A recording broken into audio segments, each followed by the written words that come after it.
I got a video which I posted many months ago. I got around 2,000 comments. However, a lot of those comments are spams. First, I tried to report the spams every day. However, the number of spams just was going up, so I got no choice than to disable the comments. So in this video, I will show you how to turn off comments on a video that you have already posted and what happens to this around 2,000 comments. So let's get started. If you're already on the video, then simply select edit video. Then it opens the detailed tab of that video. Here, all you got to do is to scroll down, then click on show more, and then scroll further down right to the bottom of this page. Here, you should see a section called comments and ratings. If you click on comments visibility, you could see you got a lot of different options in here.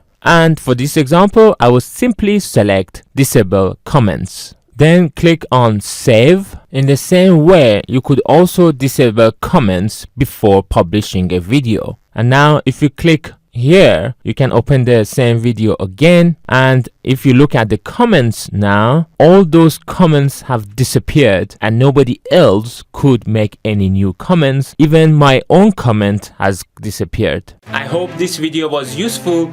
If it was, please don't forget to watch my other videos on my left and to subscribe to support my channel. I hope to see you in my next video. Bye bye.